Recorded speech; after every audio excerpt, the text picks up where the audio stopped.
இன்பங்களை பார்த்து உள்ளத்தில் ஆனந்தம் அடைவதும் இந்த கண்களின் மூலமாகத்தான். துக்கங்களை பார்த்து மனம் வெதும்பி போவதும் இந்த கண்களின் மூலமாகத்தான். மனம் நிறைந்த பெற்றோர்களை பார்ப்பதும் இந்த கண்கள் தான். ஆசை மனைவியை பார்ப்பதும் இந்த கண்கள் தான். பாசத்திற்குரிய பிள்ளைகளை பார்ப்பதும் இந்த கண்கள் தான்.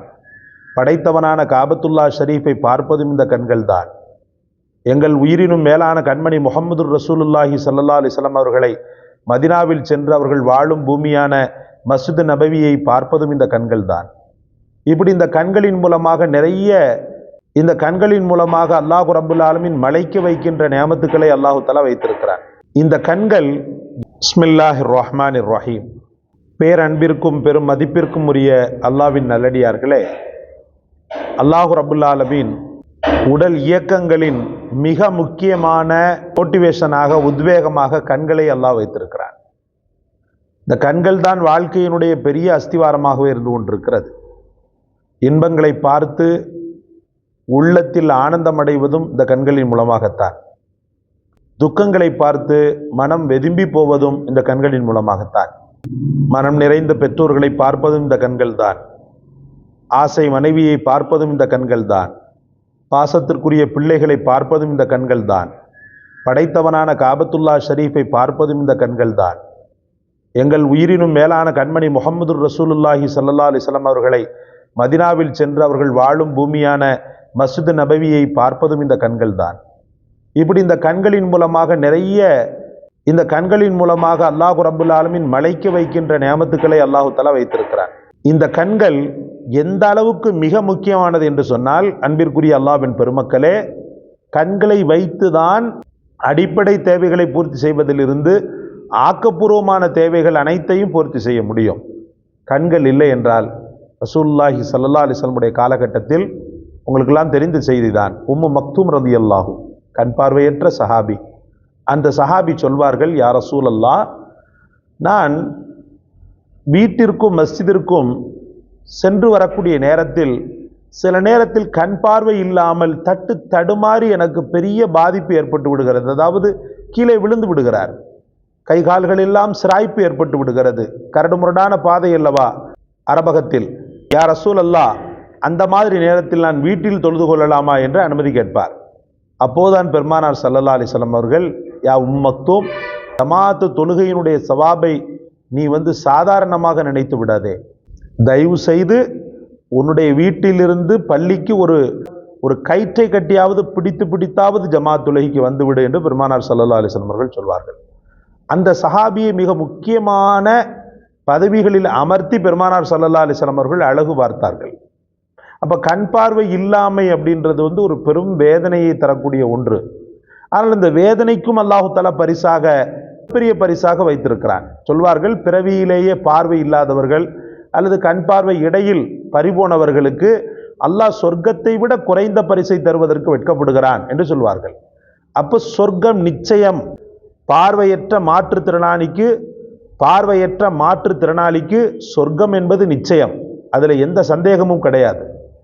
ஆனால் பார்வை குறைபாடு அப்படின்றது இங்கிட்டும் இல்லாம அங்கிட்டும் இல்லாம துன்பத்தை தரக்கூடியது. சவாபு கிடைக்கும். அல்லாஹு தஆலா அதுல ஏற்படக்கூடிய கஷ்டங்கள் நஷ்டங்களை எல்லாம் ஒருத்தர் பொறுத்து கொண்டாருன்னு சொன்னா சவாபை அல்லாஹு தஆலா அள்ளி கொடுப்பான். ஏன்னா பார்வை குறைபாடுன்றது மனதுக்கு நெருடலான ஒரு துன்பமான விஷயம். ஆனா பார்வை குறைபாடுக்கு சில நேரத்துல நாமும் காரணமா இருக்கிறோன்றதையும் மறுக்க முடியாது. அதிகப்படியான செல்போனிய பயன்பாடு, அதிகப்படியாக தியேட்டர் இது போன்றவைகளில் படங்களை பார்ப்பது, அதிகப்படியான முறையில தூங்காமல் கண்களை பாழாக்குவது, சத்தற்ற ஆகாரமாக சக்தி இல்லாத சொரத்தை இல்லாத உணவுகளை அதிகம் சாப்பிடுவது கூட கண் பார்வையினுடைய குறைபாடுக்கு காரணமாக அமையும். நல்ல மீன் சாப்பிடுவது, முருங்கைக்கீரை சாப்பிடுவது, கீரை வஸ்துக்கள் அனைத்தையும் சாப்பிடுவது, காய்கறிகள் சாப்பிடுவது, ஈரல் அல்லது பால் இது போன்றவைகளை சாப்பிடுவது கண் பார்வையினுடைய கூர்மையை அதிகப்படுத்தும். இதை விட மேலாக உயிரோட்டமிக்க அற்புதமான இறைவனின் வார்த்தைகள் இந்த கண் பார்வையினுடைய ஒளியை மேம்படுத்தும். இந்த கண் பார்வையினுடைய ஒளியை மேம்படுத்தும். காலம் முழுக்க பார்வை குறைபாடு இல்லாம வாழணும்னு சொல்லி நீங்க பிரியப்படுறீங்களா? அல்லது பார்வை குறைபாடு ஏற்பட்டு பெரிய அந்த சோடாபுட்டி கண்ணாடியை போட்டுட்டு பார்க்கவே பாவமாக இருக்கும், அவங்களுக்கு மனசு நெருடலாகவே இருக்கும், அழகாக இருப்பாங்க, கண்ணாடி போட்ட உடனே ஒரு மாதிரியாக தெரியும். இந்த மாதிரி மக்களுக்கெல்லாம் அல்லாஹ்வினால் தரப்பட்ட ஒரு அற்புதமான வரத்தை தான் உங்களுக்கு நான் கொண்டு வந்திருக்கிறேன். இந்த வசனத்தை தினசரி 7 முறை ஓதி பெருவிரலில் ஊதி அப்படியே கண்களில் ஒட்டி கொள்ளுங்கள். இன்ஷா அல்லாஹ் இன்னொரு வஜீஃபாவை இன்னொரு காணொளியில் நான் தருகிறேன். கண்களில் அப்படியே என்ன செய்து கொள்ளுங்கள், அப்படியே ரவுண்டா அப்படி பண்ணி அப்படியே என்ன செய்யுங்க, ஒட்டி கொள்ளுங்கள். முன்பின் சலவாத்து ஓதுறதுக்கு மறந்துடாதீங்க. ஏன்னா சலவாத் என்பது ஆக பெரிய உயிரோட்டத்தை கண்களுக்கு ஏற்படுத்தும். அதனால சலவாத்து ஓதுறதுக்கு மறந்துடாதீங்க. சரி, வசனத்தை பாருங்கள். அஊது பில்லாஹி மினஷ் ஷைத்தானிர் ரஜீம், பிஸ்மில்லாஹிர் ரஹ்மானிர் ரஹீம். இந்த வசனம் சூரா காஃபில் இடம்பெற்றிருக்கிறது. சூரா காஃப் இருக்குது பார்த்தீங்களா, காஃப், கஹ்ஃப் இல்ல, காஃப். இந்த காஃபில் இடம்பெற்றிருக்கக்கூடிய அற்புதமான கண்ணொளியை பெற்றுத்தரும் தெய்வத்தின் வார்த்தை. இப்ப சொல்லுங்க. ஃபகஷஃப்னா அன்க கிதாஅக ஃபபஸருகல் யௌம ஹதீத். ஃபகஷஃப்னா அன்க கிதாஅக ஃபபஸருகல் யௌம ஹதீத். அர்த்தத்தை பாருங்கள். ஃபகஷஃப்னா அன்க கிதாஅக ஃபகஷஃப்னா அன்க கிதாஅக, உன்னிடமிருந்து திரையை நாம் தான் நீக்கினோம், விலக்கினோம். உங்களிடமிருந்து அந்த திரையை நாம தான் என்ன செஞ்சோம், நீக்கினோம். அதாவது அல்லாஹு தாலா சொல்லக்கூடிய மானா வேற. இந்த இடத்துல நாம அவனிடத்துல இதன் மூலமாக வேண்டுவது இந்த கண்ணின் திரை. இந்த கண்ணின் திரைன்னு சொன்னா தடை, பார்வை தடை. அந்த தடையை உன்னை விட வேறு யாரும் நீக்க முடியாதுன்றத மனதில் நினைத்து கொள்ளுங்க. ஃபபஸருகல் யௌம ஹதீத், இன்னிலிருந்து, இந்த சனத்திலிருந்து உன் பார்வை கூர்மையாகும், உறுதிமிக்கதாக ஆகும் அப்படின்ற வார்த்தை. எவ்வளவு அற்புதமான, என்ன சொல்றது, ஒரு உத்வேகத்தை. நீ பார்வை இல்லாதவன் இல்லப்பா, பார்வையாக நான் இருக்கிறேன், அல்லாஹ் சொல்வது போல இருக்குது பாருங்க. அல்ஹம்துலில்லாஹ். அதனால பார்வை குறைபாடுன்னு சொல்லி கவலைப்படாதீங்க. கண் பார்வையினால எத்தனையோ தீங்கான காரியங்கள் எல்லாம் நம்ம பார்த்து தொலைச்சிருப்போம். அதற்கெல்லாம் மன்னிப்பு கேட்டு இஸ்திக்பார் கேட்டு இந்த வஜீஃபாவை டெய்லி பண்ணுங்க.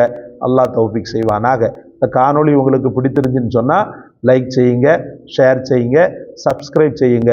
எல்லாவற்றை விட மேலாக கண் பார்வை குறைந்த மக்களுக்கு கண் பார்வையின் கூர்மைக்காகவும், பார்வை இழந்த மக்களுக்கு அழகிய கூலிக்காகவும், அதே போல கண் பார்வை பிரச்சனையே வரக்கூடாதுன்னு சொல்லி எல்லா மக்களுக்காக துஆ செய்யுங்க. ஜஸாக்கல்லாஹ். அஸ்ஸலாமு அலைக்கும் வரஹ்மத்துல்லாஹ்.